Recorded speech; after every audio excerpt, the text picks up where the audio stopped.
status report.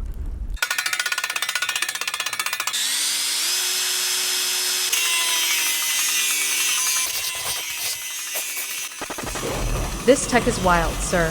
I'm still working out the last bits to get it all connected. What?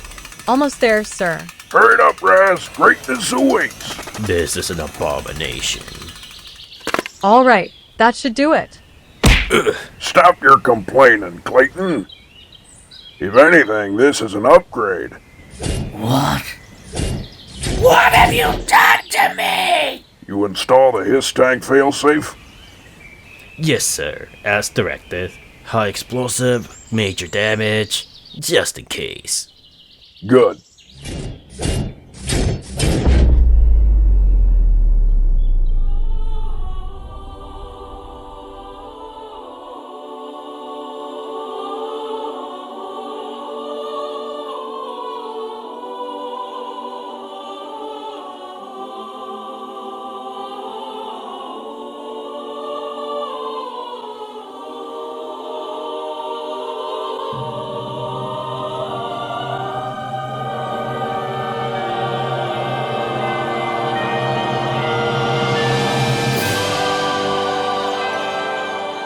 Hey guys, the Firebird is here, it's just me. Issue 14 of the Transformers Skybound Comics is out, and today I'll be giving you my review of it. And as usual, spoilers, cause this issue actually really surprised me. Now, it's not surprised that I've been pretty critical of the G.I.Joe and I don't like their involvement in Transformers story, much less in the movie, but if this comic is anything to go by, this might be a template for the eventual Transformers X GI.Joe crossover movie. I'll get more into that later in the review, but for now, I just wanna say I made videos covering the previous issues of the Skybound Comics if you guys wanna hear my thoughts on that. Link will be in the description down below. I made a video covering the first arc of the series, which is the Arrival to Earth arc. I made several videos covering the second arc of the series, which is the Shockwave arc, and we're currently about to wrap up the third arc of the series, which is the Rise of Starscream Arc. This probably is the shortest arc of the series so far because it only lasts 2 issues, but I think that's all this arc needs because I still think it was actually really good. And you know, I don't want to ruin the surprise. So, last call for spoilers, and if you're still here, I assume you're cool with that. So, let's just jump right into it. So this issue starts with a little skit at the beginning, which by the way, a lot of you guys said you guys actually really do love the skits I do. I'm actually pretty happy about it. Thank you for that. And also thank you to all the talented voice actors that, you know, lent me their voices to work on this. Before we go on, some people asked me if I was willing to do, you know, audio comic for all the comics, you know, basically, you know, do what I do with the skits, but I do it for like a whole comic issue. And that is something I'm considering, so if we can get this video to 500 likes, then I will totally work on it. So if you guys want to see that happen, 500 likes or donate $10 super chat in the comments down below. Y'all know I like money.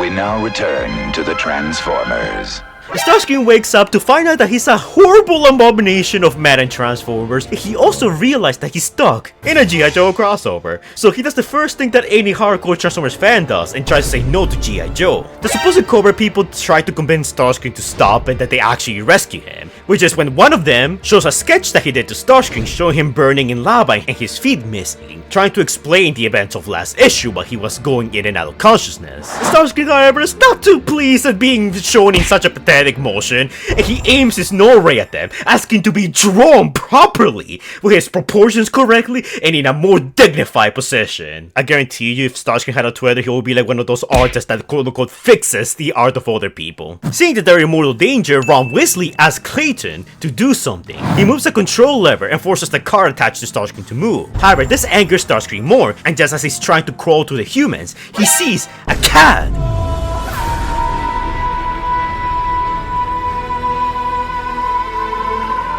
He decides that since he can't kick it, he will smash it. When all of a sudden, God, what was her name again? You know, whatever, we'll just call her Sojourn. When Sojourn gets in the way and tells Starscream to not hurt her cat, only for the cat to bite it and run off, which, in all honesty, Yeah, that's how cats are. Starscream laughs at the cat having hurt the woman trying to protect it, saying that he now likes him. However, Starscream runs into some problems since he's running out of energy, when all of a sudden Cheeto Man here proposes an alliance. If they work together, he can get Starscream what he needs, so long as he chooses to follow his orders. Starscream, being the independent teenage girl that he is, argues that he could just squash him right even there. But as it turns out, it looks like Ron Weasley here is actually pretty smart. It set up some charges inside Starscream that are meant to go off if at any moment his heartbeat stops, so he literally can't kill him without killing himself. To which Starscream is reluctantly impressed by this, and seemingly seems to respect Prince Harry's here thirst for power. So reluctantly he agrees to an alliance, before they suddenly hear something in the distance, and not having anything else to do, they decide to follow it. We then cut back to a flashback of Starscream's time on Cybertron when he first joined the Decepticons. This is shortly after Jumbo died. R.I.P. Jumbo, you were taken from us way too soon. And we find out that Megatron had captured a bunch of Autobots that he promptly tells Starscream to execute. Now, since this Starscream is still pretty early on in his Decepticon career, he's not very comfortable with the idea of executing defenseless prisoners. However, Megatron urges him on, pressuring him to just do it!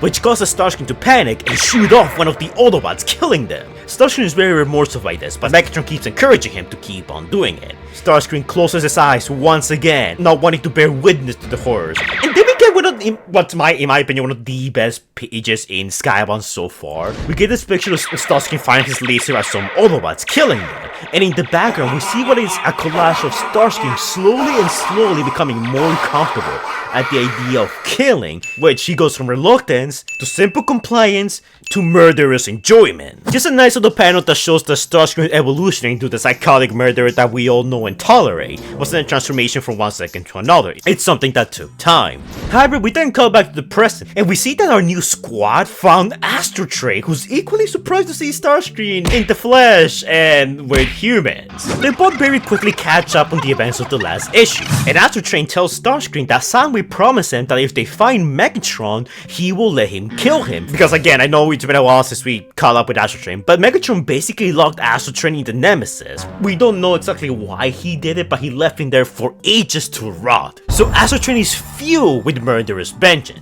And then Starscream is like, hey Astrotrain, you don't like Megatron? I don't like Megatron. Why don't we team up? To which Astrotrain is like, that's literally the best idea I ever heard, Starscream. And a new bromance is the choir. Then all of a sudden, in the distance, they see a chunk of Cybertron falling into the ocean, creating a massive tidal wave. Now, this is basically the same part of Cybertron from issue 12, when Optimus Prime destroyed the space bridge portal, and he fell back to Earth along with it. So this right here helps set up the timeline of events and catches up to the present. Astrotrain transforms, ready to carry Starscream out of the beach. However, Conan O'Brien uses the device to push Starscream away from it, reminding him that if he dies, so does Starscream. To which Starscream plays this off as, hey bro, I'm not leaving you, I'm saving you, let's just go in there together, you know? To which they promptly do and promptly get away from the tsunami. On their way there, Starscream manages to spot the Combaticons, Onslaught and Brawl, who apparently survived the space bridge explosion, and the fight with the Autobots. Starscream orders Astrotrain to take them down so he can grab them.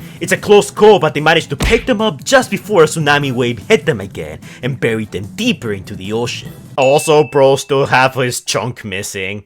I hope they give Brawl a body soon, because he's long overdue to have his legs back. Ed Sheeran is confused as to who these two guys are. He demands answers from Starscream, and Starscream's like, yo man, these are the Combaticons, they're like super elite warriors from Cybertron, to which Brawl agrees with. But Ed Sheeran is not having it. He demands to be taken back to the surface now and not having to deal with these detours. However, intentionally or unintentionally, one of the waves hits Astrotrain, which causes some turbulence. This causes Elmo to fly inside the hull of Astrotrain and hit his head very hard, blacking out, Pokemon style. He then wakes up screaming and looks around him. Turns out they're actually inside the chunk of Cybertron that fell. He hears voices and follows them, only to find Starscream's new Decepticon group consisting of Swindle, Vortex, Astrotrain, Blastoff, half of Brawl, Onslaught, and the main man himself, Starscream.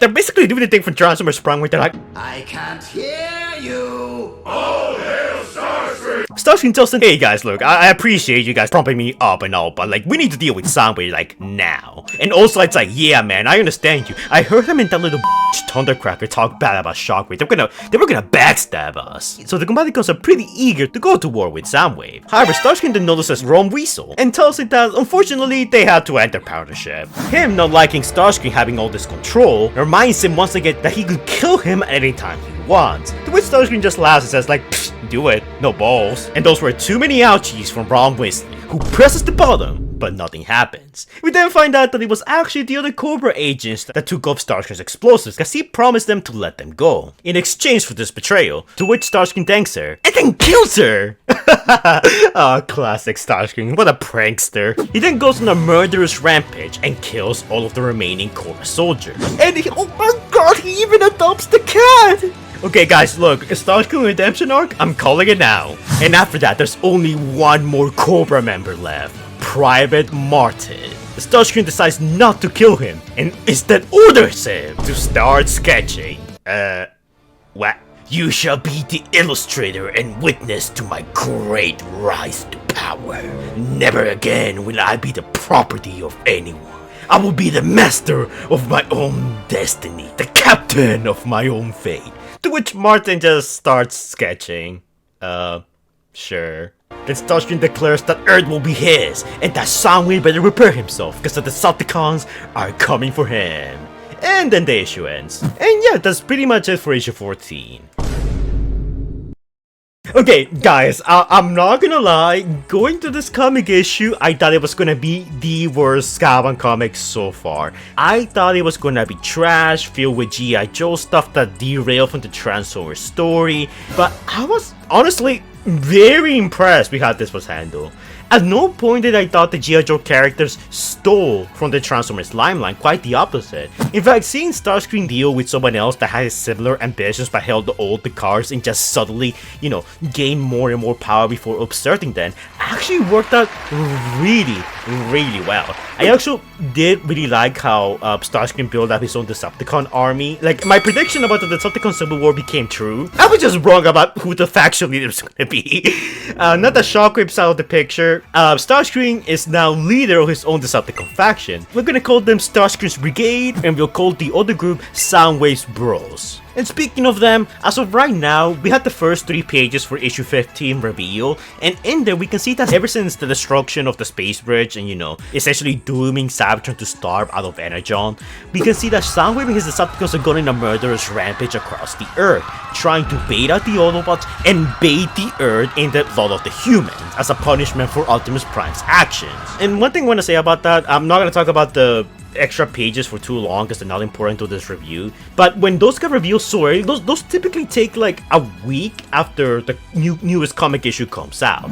So when we got those very early, I immediately assumed that they did it because they knew that this issue was not gonna be good, that it was probably gonna be very badly received and all of people were gonna like it, so they just, you know, already started shitting out for the next issue review. But no, actually this issue I honestly thought it was really great. I love how they continue developing Starscream's character here. He's still a murderous psychopath, but I understand where he's coming from now. I understand why he's the way he is. And there might even be a sign that, you know, maybe there's more to him than meets the eye. Because he's not I mean, he's still a savage, a murderous savage. But he's not like a brainless brute that just goes around killing for the sake of killing. He was able to be rational enough to like actually not murderize the humans, because that would have been a mistake. Had he killed Ron Weasel here, it would have been game over for him. And I do like how over the course of the issue, we were able to see how Starscream subtly play up his cards, slowly build up his forces, and got himself into the best position to betray his human captors. And I'll be honest, it looks like for the next issue we're gonna go back to the main story, the main arc. So this was a very short arc, but honestly I actually really liked it. I don't know about you guys, I might be in the minority in all of this, but I really did like seeing how Starscream, you know, joined the Decepticons, and like how he eventually became the Starscream that we all know and, you know, tolerate, I guess. I do like how this issue builds on the last issue, especially with the flashback on Cybertron. And I think a lot of the art for this issue was really great. I don't think there was a single panel in which I said I felt like the proportions were off or like something, didn't quite look right. If anything, I thought that this issue was spectacular when it came to the art. You can never go wrong with Jason Howard and Mike Spicer. And despite that, this issue had a little funny moments. The whole ongoing joke about Starscream not liking how he was drawn. It has Private what was his name again? You know what, we'll just call him Ignatz. It has Ignatz to draw him. Was hilarious. I love that. But I'm so glad that Starscream didn't kill him. I hope he comes back. I feel like he has potential to be a pretty interesting character that just, on the sidelines just watching everything. And I was also pretty surprised that he let the cat live, because this is probably the first time that Starscream shown a monochrome of sympathy or restraint for a smaller being since the flashback with the little Turbosex. I just realized I remember the name of the bugs, but I barely remember any of the names of the humans from this issue.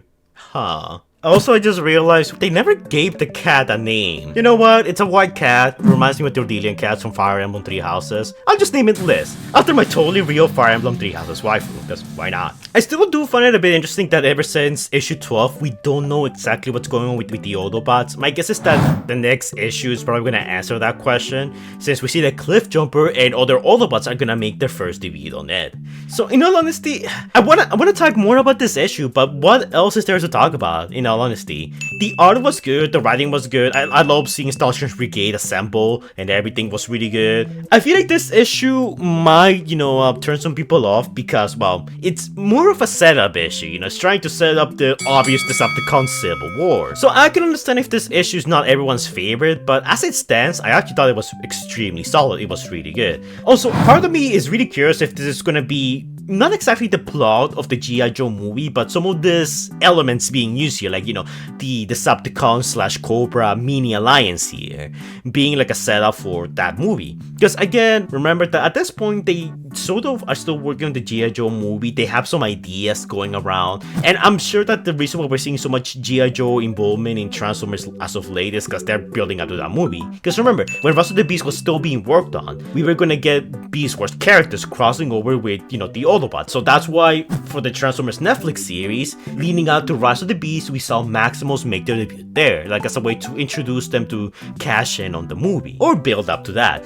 So my guess is that this comic issue here, or like maybe some of the concepts being utilized in the comics thus far, are things that are probably gonna be used for future G.I. Joe movies or even future Transformers X GI.Joe movies. Because in all honesty, I don't think they'll introduce Megatron for a future for the next live action movie. I feel like it makes sense to start with something smaller, especially since the G.I. Joe crossover is going to be a smaller movie. So having Starscream come to Earth, him being found by Cobra and the Decepticons, and then making this like weird little alliance to get what they want, it's probably at the very least the rough outline of what they have planned for that movie. And before you guys think I'm crazy, Skybound literally teases stuff for the future in its own comics. Like just last month, we got 86 Megatron's vehicle mode in the Skybound comics. And yes, look, I know we still don't have 86 Megatron just yet, but guarantee you, I think we all know it. When we get 86 Megatron, he's gonna look like this. It's vehicle mode at least. So yeah, that's pretty much what I think. But anyways, now I'm gonna rate the comic. Honestly, this is gonna be shocking to all of you, but I'm gonna give it a 9 out of 10.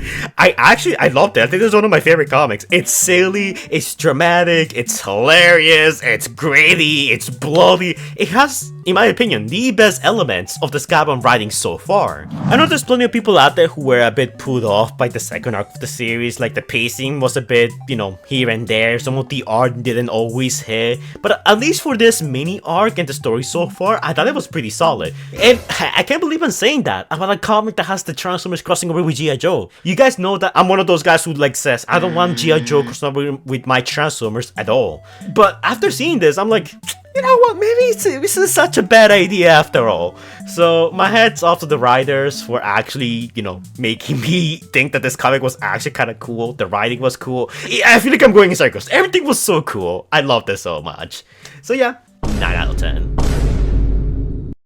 But anyways guys, those are my thoughts on the newest Skybound issue so far. You guys heard me talk all about it, so now I want to hear your opinion about it in the comments down below. Did you guys like it? Did you hate it? Are you happy with the G.I. Joe crossover? Are you not happy with it? And what do you think will happen in Skybound issue 15? I think issue 15 will probably jump straight to the action. I think that after the way this issue ended, I think the next issue will deal with, you know, the Decepticon Civil War. Starscream is gonna have Bruticus on his side, while Sammy has Devastator on his side, and the other ones are gonna be somewhere in the middle, either watching the Decepticons destroy each other, or participating in the combat as well to try and stop them from murdering more humans. And keep in mind that Megatron is also still out there, so he's a wild card in all this. We don't know how his arrival is gonna affect things. I feel like Megatron will just show up and get all the Decepticons on his side, because the Combaticons are probably loyal to Megatron, that will probably join his side. With the exception of Astrotrain and Starscream, I don't think that, you know, this little civil war will last very long if Megatron does end up showing up. And I'm very curious to see what's going on with the rest of the other of us, like RC, Ultra Magnus, Optimus, Carly, and all the others. We still have a lot of like overlooming questions that need to be answered, but I'm sure that the comic is gonna answer them in due time.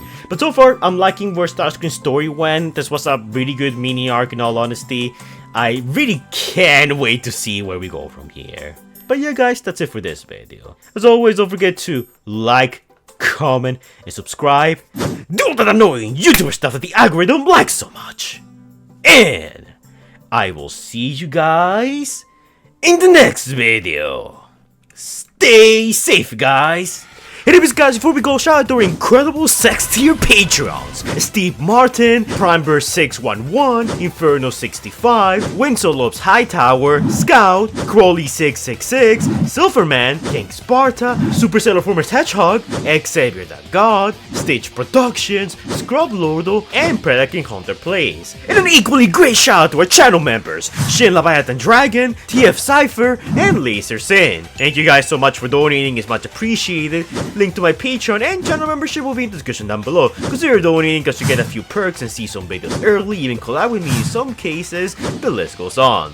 But anyways guys, thank you for your support, helps to keep the channel going, and I will see you all in the next video. Stay safe guys!